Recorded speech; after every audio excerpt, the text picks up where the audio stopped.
오늘 우리에게 주신 하나님의 말씀은 요한계시록 20장 11절부터 15절까지 말씀인데 함께 찾아서 봉독하겠습니다. 오늘 우리에게 주신 하나님의 말씀은 요한계시록 20장 11절부터 15절까지 말씀입니다.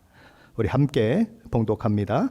또 내가 크고 흰 보좌와 그 위에 앉으신 이를 보니 땅과 하늘이 그 앞에서 피하여 간데 없더라. 또 내가 보니 죽은 자들이 큰 자나 작은 자나 그 보좌 앞에 서 있는데 책들이 펴 있고 또 다른 책이 펴졌으니 곧 생명책이라. 죽은 자들이 자기 행위를 따라 책들에 기록된 대로 심판을 받으니 바다가 그 가운데서 죽은 자들을 내주고 또 사망과 음부도 그 가운데서 죽은 자들을 내주매 각 사람이 자기의 행위대로 심판을 받고 사망과 음부도 불못에 던져지니 이것은 둘째 사망 곧 불못이라. 누구든지 생명책에 기록되지 못한 자는 불못에 던져지더라. 아멘. 우리는 지금 요한계시록을 계속 살펴보고 있습니다. 마지막 때에 이 땅의 역사가 끝날 때 어떤 일이 있을까 하는 것들을 성경은 계속 이야기를 하고 있습니다. 악에 대한 모든 세력들이 다 심판을 받게 될 것이다. 큰 음녀, 큰 성 바벨론의 멸망이 이미 이야기됐습니다. 그리고 짐승과 거짓 선지자들에 대한 이야기도 이미 이야기가 됐습니다. 그리고 큰 용이라고 불리우는 사탄의 멸망에 대한 이야기도 이미 이야기가 됐습니다. 그리고 이제 오늘 본문에서는 인류의 역사의 시작부터 역사의 종말까지 이 땅을 살아간 모든 사람들에 대한 심판의 이야기가 다루어지고 있습니다. 특별히 불신자들의 심판에 대한 초점을 가지고 기록이 되고 있는 것이 오늘 본문의 특징인 것이죠. 그렇다면 누가 이런 심판을 행하느냐 하는 것입니다. 사도 요한은 최후 심판을 행하시는 분을 환상으로 보고 이렇게 기록을 하고 있습니다. 11절이죠. 같이 봅니다. 11절입니다. 또 내가 크고 흰 보좌와 그 위에 앉으신 이를 보니 땅과 하늘이 그 앞에서 피하여 간데 없더라. 그러면 흰 보좌, 크고 흰 보좌에 앉으신 분은 누구시냐 하는 거죠. 그분은 하나님이십니다. 하나님이 심판하신다는 것입니다. 그럼 하나님은 홀로 심판하실까요? 아니요. 다른 성경을 보면 홀로 심판하시지 않습니다. 누가 함께 하시냐 하면 성자 하나님이 심판에 같이 참여하는 것을 보게 됩니다. 요한복음 5장 22절에서 우리 주님은 친히 이렇게 말씀하셨습니다. 아버지께서 심판을 아들의 권한에 두셨다. 사도 바울도 고린도후서 5장 10절에서 이는 우리가 다 반드시 그리스도의 심판대 앞에 나타나게 되어 각각 선악간에 그 몸으로 행한 것을 따라 받으려 함이라 라고 말씀함으로써 그리스도의 심판대 앞에 서게 될 것이다 이렇게 얘기하고 있는 것입니다. 그러므로 심판은 성부 하나님과 성자 하나님이 함께 하시는 심판인 것입니다. 하나님께서 심판자이시라면 그럼 심판의 대상은 누구냐 하는 것입니다. 10절 상반절은 이렇게 얘기합니다. 또 내가 보니 죽은 자들이 큰 자나 작은 자나 그 보좌 앞에 서 있는데 라고 기록합니다. 심판의 대상은 이 땅을 살아갔던 모든 인류라는 것입니다. 역사 속에 실존했던 모든 사람들이 그날 육체적인 부활을 경험하게 될 것입니다. 그리고 그 부활된 몸으로 하나님의 크고 흰 보좌 앞에 서게 될 것입니다. 죽은 자들은 부활하여 심판을 받게 될 것입니다. 모든 계층의 사람들이 남자나 여자나 노인이나 나이 적은 자나 가난한 자나 부한 자나 존귀한 자나 천한 자나 막론하고 다 하나님의 심판대 앞에 서게 될 것입니다. 그 심판대 앞에 서기 위해서 그날 신자도 부활할 것이고 불신자도 부활할 것입니다. 우리 주님께서는 요한복음 5장 29절에서 이렇게 말씀하셨습니다. 선한 일을 행한 자는 생명의 부활로, 악한 일을 행한 자는 심판의 부활로 나오리라. 두 종류의 부활이 있다는 것이죠. 사도행전 24장 15절에서 사도 바울도 로마 총독 벨릭스와 그를 고소한 유대 지도자들 앞에서 이렇게 이야기를 했습니다. 그들이 기다리는 바 하나님께 향한 소망을 나도 가지고 있으니 곧 의인과 악인의 부활이 있으리라 함이니이다. 의인의 부활이 있고 악인의 부활이 있다는 것입니다.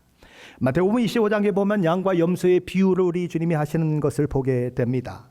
그런데 46절 말씀에 보면 이렇게 되어 있습니다. 그들은 영벌에, 의인들은 영생에 들어가리라 하시니라.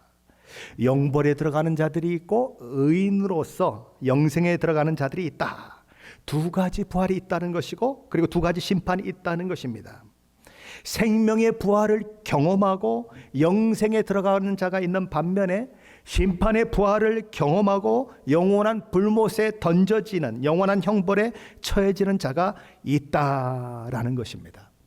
그렇다면 심판이 행해질 때에 근거가 뭐냐 하는 것입니다. 뭘 근거로 해서 심판이 행해지라는 것이죠. 12절 하반절은 하나님의 희고 큰 보호자 앞에 책들이 펴 있다라고 말씀합니다. 그리고 그 책들 옆에 또 하나의 책이 있는데 그 이름이 생명책이다 이렇게 기록하고 있습니다.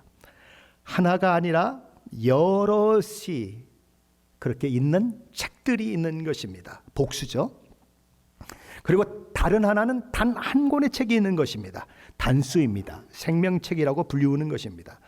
이 생명책에는 구원받은 자의 명단이 기록되어 있습니다. 그러면 크고 흰 보호자에 앉으신 하나님 앞에 선 죽은 자들은 어떤 책에 기록된 내용에 따라 심판을 받는다고 되어 있습니까?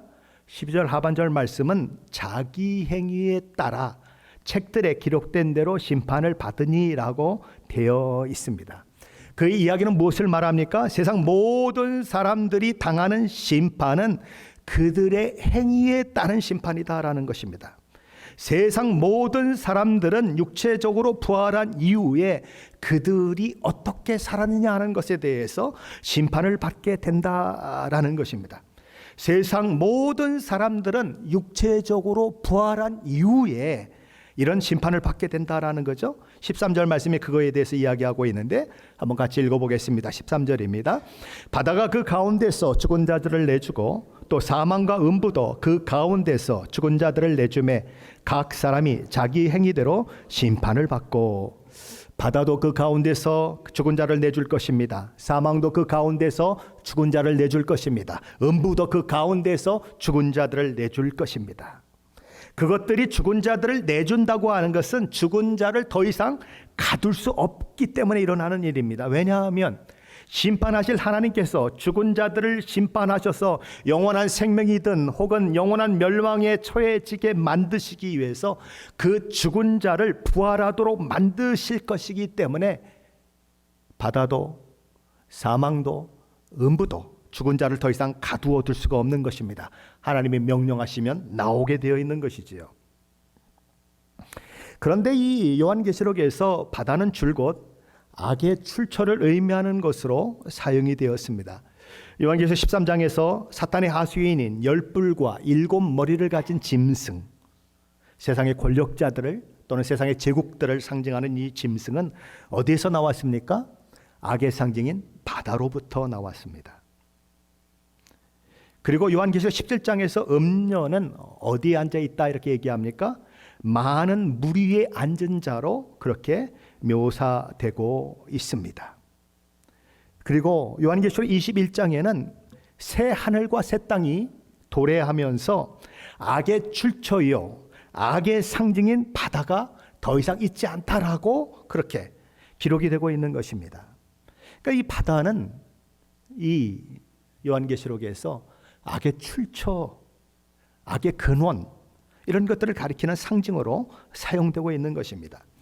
이런 이유로 인해서 학자들 중에는 이 부활이 악의 출처로부터 비롯되는 것이기 때문에, 바다가 내준다는 그런 말씀이 있기 때문에 결국은 어떤 부활인가, 누구에 대한 부활인가, 악한 자의 부활만을 가리키는 것이다라고 주장하는 분들이 있습니다. 이분들은 행위에 기록된 책에 의해서 영원한 멸망의 불못에 던져진다고 하는 말씀을 보니까 더 그렇게밖에 생각할 수 없다라고 자신들의 주장을 하는 것입니다. 하지만 그렇게 해석을 하면 요한계시록 20장 12절 13절 말씀은 믿음 안에서 죽은 자에 대한 부활에 대한 언급이 없는 문장이 되고 맙니다. 그러므로 여기 바다 그리고 사망과 음부는 죽은 자들의 상태를 표현하는 것으로 보는 것이 좋은 것입니다. 신자도 죽고 비신자도 죽습니다. 그리고 그들의 죽음의 상태를 가리키는 표현이 바로 바다, 사망, 음부라는 단어가 등장하는 이유라는 것입니다. 그럼 바다는 어떤 것입니까? 바다는 아주 넓고 깊은 곳입니다. 그래서 바다에서 조난을 당해서 그렇게 배가 가라앉거나 그렇게 되면 사실상 시신을 찾는 것이 불가능하게 됩니다.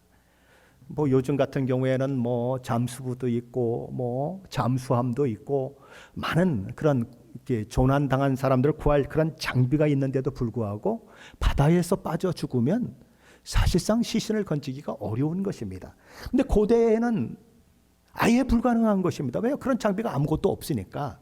바다는 어떤 곳입니까? 시체를 찾지 못하는 곳입니다. 그래서 시체가 있어야 땅에 묻는데 묻을 수 없는 것입니다. 지금 그런 상황을 지금 바다라고 얘기하고 있는 것입니다. 그렇게 자신의 시신조차도 찾을 수 없는 바다에 빠져서 죽은 사람들, 그래서 뭐 고기들이 그 시체를 뜯어먹고 그러면은 이 고기도 먹고 저 고기도 먹고 다 그랬지 않습니까? 그런 자들까지도 어떻게 된다? 하나님이 명령하시면 부활하게 된다라는 것입니다. 혹 예수 믿는 사람들이 화장을 해도 되느냐 마느냐 하는 문제 때문에 왈가왈가하는 분들이 있습니다. 아니 화장을 하면 어떻게 부활을 합니까? 하나님이 뭐 자기 같은 줄 아나 봐요, 그렇죠? 하나님이 자기 수준인 줄 알아요.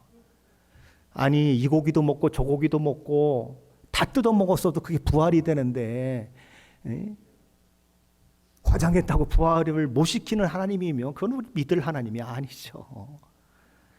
화장을 해가지고 뼈를 갖다가 저 아프리카에도 뿌려놓고 저 불란서에도 뿌려놓고 저 라오스에도 뿌려놓고 저 한국에도 뿌려놓고 미국에도 뿌려놔도 하나님은 부활시키셔요. 염려하지 마십시오. 그런 거 가지고 논쟁하지 마십시오. 지금 바다는 그런 의미예요. 어떻게 죽었어도 시신조차 찾지 못했어도 하나님이 부활케 하신다라는 거예요. 그리고 사망 음부, 당연히 죽은 자들이 가는 장소를 의미하지 않습니까? 그리고 죽은 상태를 말하지 않습니까? 그런데 그런 자들도 다 부활할 것이다, 이렇게 얘기하는 것입니다. 그런데 그들이 부활해서 하나님 앞에서 심판을 받는 일들이 있을 것이다. 그런데 무엇에 의해서 심판을 받는가? 행위에 의해서 심판을 받는다라고 얘기하는 것입니다. 책들에 기록된 내용을 보고 너 언제 뭐를 했지, 그죠? 마치 판사가 선고문을 읽는 것처럼 그렇게 읽고, 그죠? 이렇게 선포하는 것처럼 그렇게 된다는 거예요. 근데 우리가 여기서 하나 주목해야 할 것이 하나 있습니다. 책들이라고 하는 행위에 의해서 심판을 하는 책들이 펼쳐져 있는 반면에 또 하나의 책이 펼쳐져 있었다는 것입니다. 오직 하나의 책, 생명책이 펼쳐져 있었다는 것입니다. 그러니까 여러 개의 책들도 펼쳐져 있고 한 권의 책도 펼쳐져 있다는 것입니다. 하나님 앞에 왜 이 두 가지가 펼쳐져 있을까요? 하나님이 이게 두 권이 아니죠. 여러 권의 행위에 대한 책과 단 한 권인 생명의 책을 둘 다 보신다는 거예요. 12절 중간절은 이렇게 기록합니다. 그 보좌 앞에 서 있는데 책들이 펴 있고 또 다른 책이 펴졌으니 곧 생명책이라. 나란히 펴져 있다는 것입니다. 하나님이 둘 다를 확인하신다는 거예요. 이 요한계시록 20장에 언급된 이 책들 또는 단수로 되어 있는 이 책은 이미 다니엘서에서도 예언의 말씀으로 우리에게 주어진 말씀이기도 합니다. 다니엘서를 나눴을 때 이미 말씀을 드렸었지만 다니엘서 7장 9절로 10절 말씀에 행위에 의한 책들에 대한 예언의 말씀이 있습니다. 내가 보니 왕자가 놓이고 옛적부터 항상 계신 이가 좌정하셨는데 그의 옷은 희기가 눈 같고 그의 머리털은 깨끗한 양의 털 같고 그의 보호자는 불꽃이요 그의 밖에는 타오르는 불이며 불이 강처럼 흘러 그의 앞에서 나오며 그를 섬기는 자는 천천히요 그 앞에 모여 선 자는 만만이며. 지금 누굴 얘기하는 거예요? 심판하시는 하나님의 모습을 그렇게 표현하고 있는 것입니다. 그런데 이렇게 되어 있어요. 끄트머리가 심판을 베푸는데 책들이 펴 놓였더라. 자, 뭐 어떻게 되어 있습니까? 심판을 베푸는데 책들이 펴 놓였더라 이렇게 얘기하는 것입니다. 하나가 아니에요. 다수예요. 복수예요. 바로 그 책들에 의해서 심판을 한다는 것입니다. 오늘 요한계시록의 말씀에 의하면 행위를 기록한 책들에 의해서 그렇게 심판을 하신다는 거예요. 자, 그런데 다니엘서 12장 1절에는 또 다른 예언의 말씀이 있습니다. 그때에 내 민족을 호위하는 큰 군주 미가엘이 일어날 것이요 큰 또 환란이 있으리니 이는 개국 이래로 그때까지 없던 환란일 것이며 그때에 내 백성 중 책에 기록된 모든 자가 구원을 받을 것이라. 여기 보면 이런 말씀이 있습니다. 책에 기록된 모든 자가 구원을 받을 것이라. 책들이라고 되어 있지 않습니다. 책에라고 되어 있어요. 단수예요. 오직 한 권인 것입니다. 책에 기록된 모든 자가 구원을 받는다. 오늘 요한계시록 20장에서는 생명책에 기록된 단 한 권의 책에 기록된 바로 그 사람들을 이야기하는 것입니다. 최후의 심판 때 모든 이 땅을 살았던 사람들은 행위에 의해서 심판을 받게 될 것입니다. 그들의 행위에 의해 심판을 받게 된다면 하나님 앞에 그 심판으로부터 자유할 수 있는 사람이 있을까요? 그 심판으로부터 의롭다 칭함을 받을 사람이 있을까요? 야, 너는 어떻게 태어나면서부터 죽을 때까지 요만큼의 죄도 안 졌니? 그렇게 얘기할 사람이 있을까요? 아무도 없습니다. 단 한 명도 없습니다. 왜냐하면 모든 사람은 다 죄인이기 때문이에요. 상대적으로 내가 저 사람보다 낫다라고 얘기할 수 있을지는 모르지만 가만히 나를 곰곰이 살펴보면 얼마나 내가 하나님 앞에 죄인인 줄 몰라요. 내 생각 속으로 지은 것으로부터 그저 어릴 때 엄마 괜히 젖을 갖다 꽉 깨물어 버린 것부터 죄가 너무너무 많아요. 그리고 어릴 때 괜히 그냥 남의 옆에 있는 거 장강장 뺏으느라고 때린 것도 있잖아요. 뭐 그것만 있습니까? 어른 돼서 지은 죄는 얼마나 많아요. 너무너무 많아요. 그래서 성경은 이렇게 얘기하는 것입니다. 의인은 없나니 하나도 없도다. 한 사람도 의인은 없다. 하나님의 공의의 심판대로 행위대로 심판을 하면 온 인류의 결국은 뭐냐? 다 지옥행이다. 이렇게 얘기하는 거예요. 그런데 예외가 되는 사람이 있더라라는 거예요. 어떤 사람이요? 생명책에 그 이름이 기록된 자다라는 것이죠. 이쪽 책들을 보면 분명히 지옥에 가야 합니다. 근데 이쪽에 생명책에 이름이 기록되어 있기 때문에 하나님이 지옥으로 보내시지 않는 거예요. 왜요? 예수님이 그 생명책에 기록된 그 이름을 가진 자를 위해서 십자가에서 그의 모든 죄를 다 사해 주시고 예수님이 의롭게 산 그 모든 것들을 마치 그의 의처럼 그에게 의의 옷을 입혀 주셨기 때문에 그래요. 그러므로 하나님 나라에 가느냐 지옥 불못에 떨어지냐 하는 것이 무엇에 의해 결정이 됩니까? 행위에 의해서 결정이 되는 것 같지만 사실은 뭐에 의해서 결정이 되는 거예요? 생명의 책에 의해서 결정이 되는 거예요.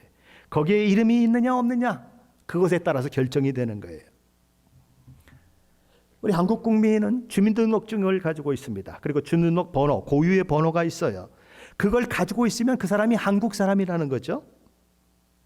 생명책에도 자기 이름이 있는 거예요. 그럼 생명책에 자기 이름이 없으면 하나님 나라의 백성이 아니라는 거죠. 그러니까 생명책에 이름이 없으면 하늘나라를 못 가는 거예요. 왜요? 자기 나라가 아니니까 못 가는 거예요. 요한계시록 21장 27절 말씀은 그 사실을 이렇게 강조합니다. 오직 어린 양의 생명책에 기록된 자들만 들어가리라. 하늘 시민만 하늘에 간다는 거예요. 빌립보서 4장 3절 말씀은 이렇게 말씀하고 있습니다. 또 참으로 나와 멍에를 같이 한 내게 구하노니 복음에 나와 함께 힘쓰던 저 여인들을 돕고 또한 글레멘드와 그 외에 나의 동역자들을 도우라. 그 이름들이 생명책에 있느니라. 생명책에 있는 사람들이 있다는 거예요. 바울을 도운 사람들 중에 생명책에 그 이름이 있는 자들이 있다는 거예요. 그들은 행위대로 심판을 받지 않고 생명책에 이름이 있기 때문에 하나님 나라의 백성이기 때문에 하나님 나라에 들어가는 일들이 있다라는 거죠. 예수 그리스도의 십자가 사건이 내 사건이 된 사람, 예수님이 십자가에 못 박혔을 때에 내가 십자가에 못 박힌 것처럼 모든 형벌을 하나님 우리 주님이 지셨기 때문에 나 자신도 예수를 믿을 때에 나의 모든 죄에 대한 형벌을 십자가에서 다 치른 것처럼 되어진 사람, 다른 말로 하면 예수 그리스도와 연합된 사람, 그 사람의 이름은 생명책에 이름이 기록되어 있고 그 기록된 자는 행위에 의해서 심판을 받는 것이 아니라 생명책에 기록된 이름으로 말미암아 구원을 받는 일이 있고 하나님 나라에 가는 일이 있다라는 거죠. 만일 정말 만일 하나님의 심판이 오직 행위에 의해서만 되어진다면 저와 여러분은 100년을 교회를 다녔어도 아니 1000년을 교회를 다녔어도 다 지옥행일 수밖에 없어요. 목사라고 죄 안 짓습니까? 목사라고 뭐 그냥 머릿속에 뭐 맨날 선한 생각만 하고 말씀만 왔다 갔다 합니까? 안 그래요. 다 지옥행이에요. 그런데 예수 그리스도의 십자가로 죄사함 받고 의롭게 된 자는 그 생명책에 이름이 기록됨으로 인해서 불못으로 직행하는 것이 아니라 하나님 나라로 직행한다는 거예요. 나는 부족하여도 영접하실 터이니, 그런 찬양도 있잖아요. 나는 부족해요. 나는 도무지 하나님 나라 갈 자격이 없는 사람이에요. 그러나 예수 그리스도의 은혜로 구원받고 하나님 나라에 가는 거죠. 반면에 생명책에 그 이름이 기록되지 않은 자는 당연히 불못으로 직행한다라는 거죠. 그럼 그게 전부일까? 하나님을 믿는 사람들에게는 하나님 나라는 이미 예정되어 있고 준비되어 있지만 예수 믿고 이 땅 가운데서 어떻게 살았는가 하는 것에 따라서 상급이 있다라고 또한 이야기하는 것입니다. 성경에는 상을 받을 사람도 있고 많이 맞을 사람도 있다, 그렇게 얘기합니다. 이렇게 악의 세력들에 대한 멸망이 계속 예고되었습니다. 그렇죠? 처음에 뭐가 예고되었습니까? 짐승, 거짓 선지자, 음녀, 그리고 큰 뱀이라고 하는 용, 사탄, 그리고 그것들을 추종했던 믿지 않는 수많은 사람들 다 멸망했습니다. 그리고 나서 마지막에 멸망하는 것이 무엇인가?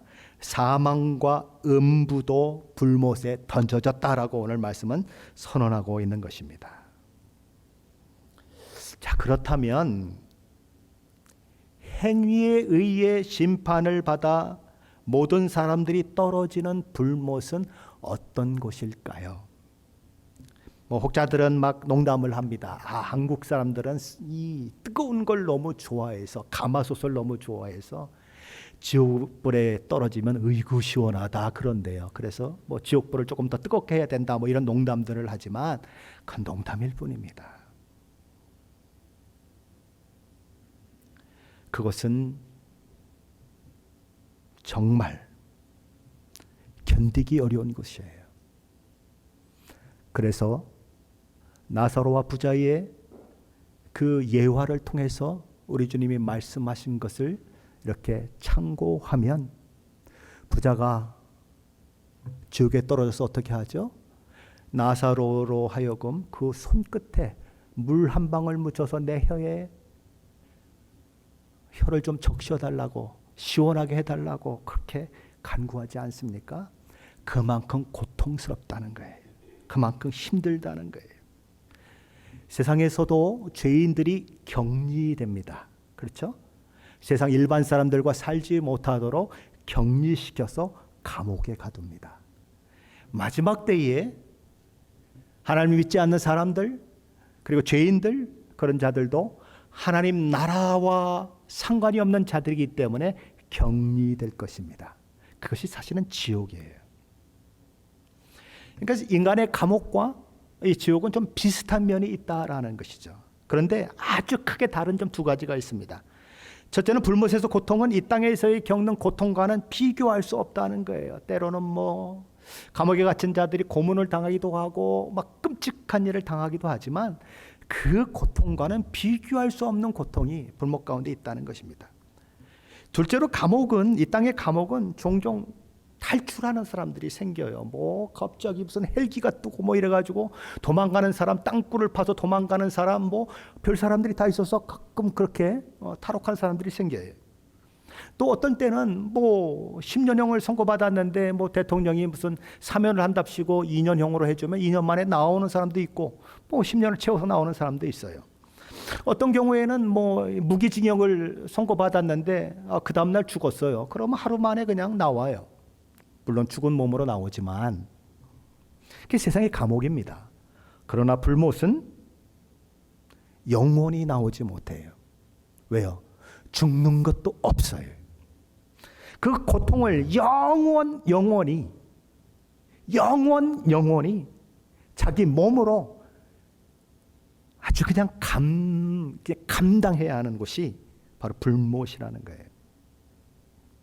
그래서 우리 주님은 마태복음 10장 28절에서 이렇게 경고하셨습니다. 몸은 죽여도 영혼을 죽이지 못하는 자들을 두려워하지 말고 오직 몸과 영혼을 능히 지옥에 멸하실 수 있는 이를 두려워하라. 세상을 살다 보면 많은 두려움을 주는 그런 존재들이 있습니다. 때로는 예수 믿는 것 때문에 핍박을 당하고 순교당하는 경우도 있습니다. 그러나 그들을 두려워할 것이 아니라는 거예요. 물론 두렵죠. 어떻게 안 두렵겠습니까? 그러나 그들보다 더 두려워할 분이 있다는 거예요. 어떤 분이에요? 몸과 영혼을 부활시켜서 영원한 불못에 던져넣는 그분을 두려워하라는 거예요. 왜요? 그 고통은 영원히 끝나지 않기 때문에 그러는 거예요. 그러니 하나님을 두려워하라고 우리 주님은 경고하시는 거예요. 그것이 마지막 때에 있어질 일들에 대한 이야기인 것입니다. 그런데 우리는 오늘 본문을 통해서 하나 더 살펴볼 내용이 있습니다.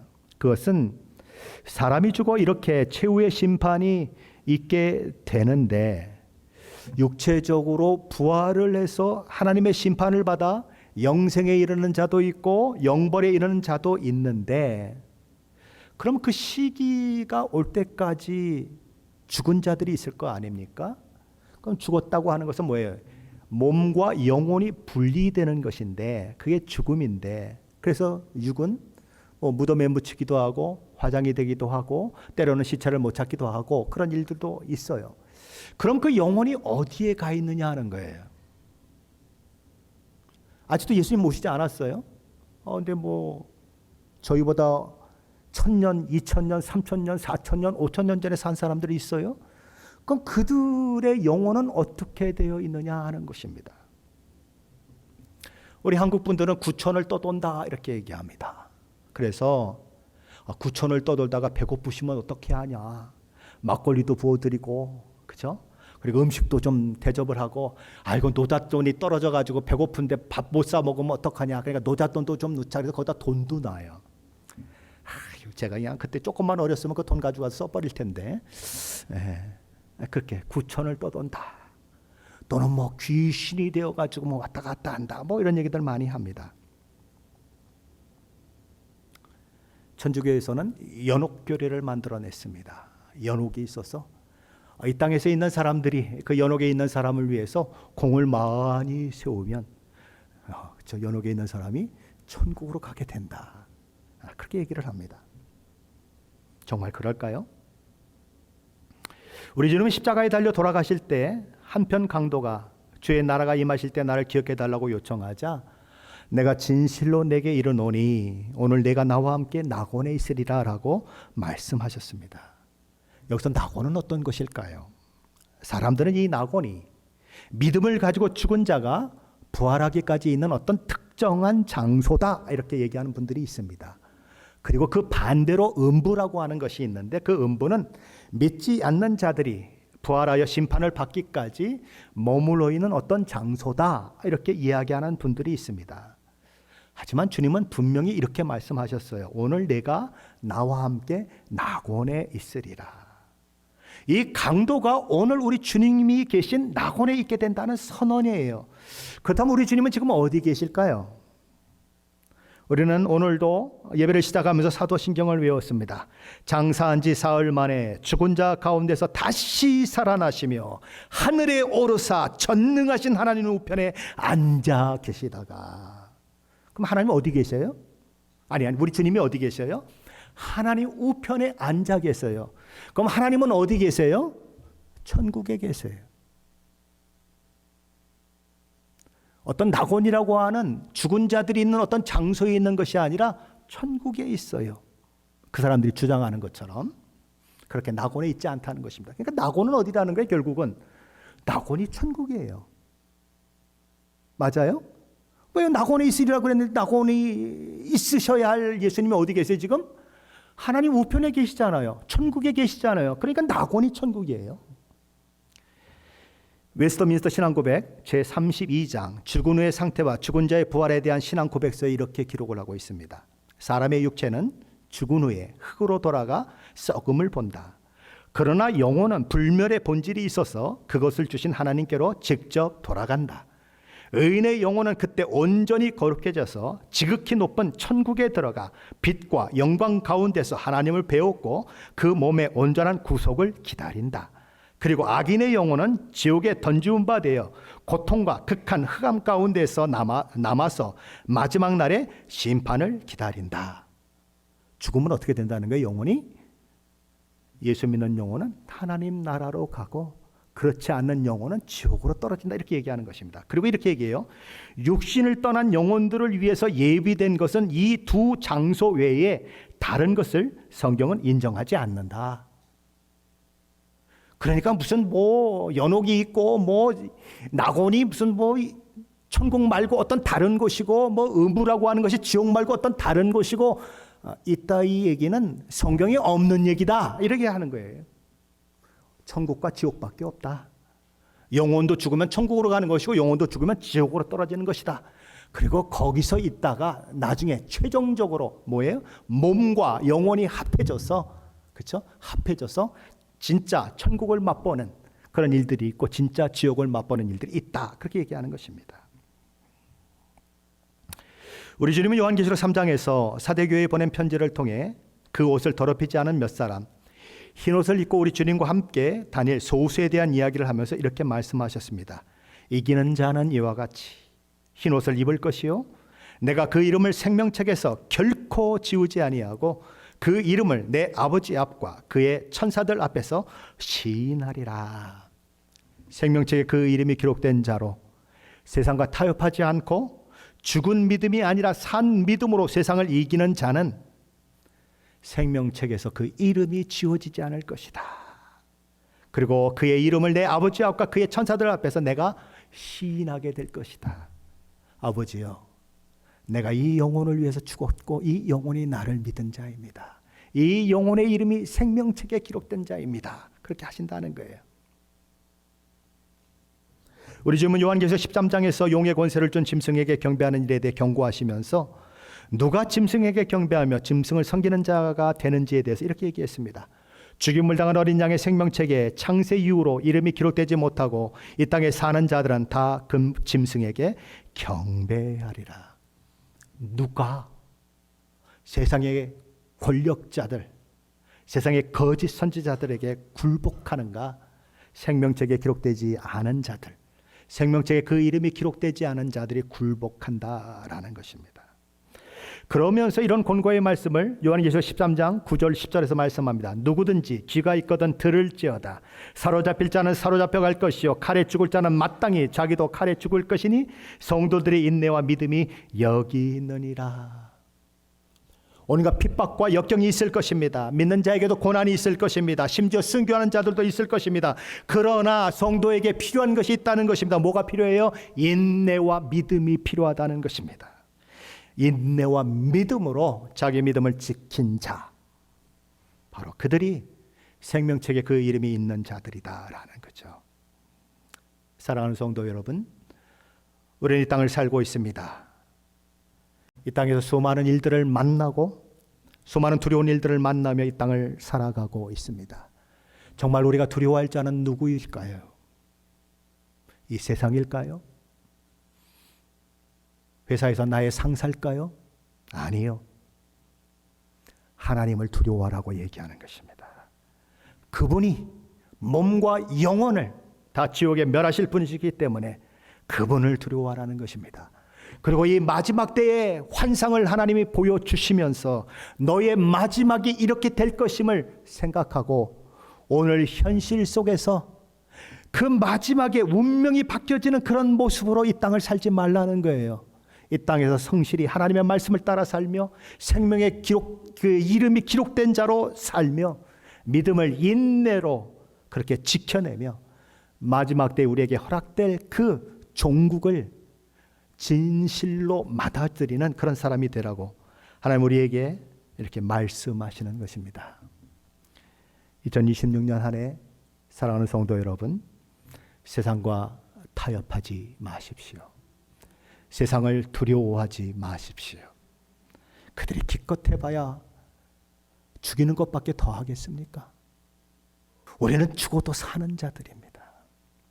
그것을 기억하시며 하루하루 믿음의 길을 걸어가는 저와 여러분 되시기를 예수 그리스도의 이름으로 간절히 축원합니다.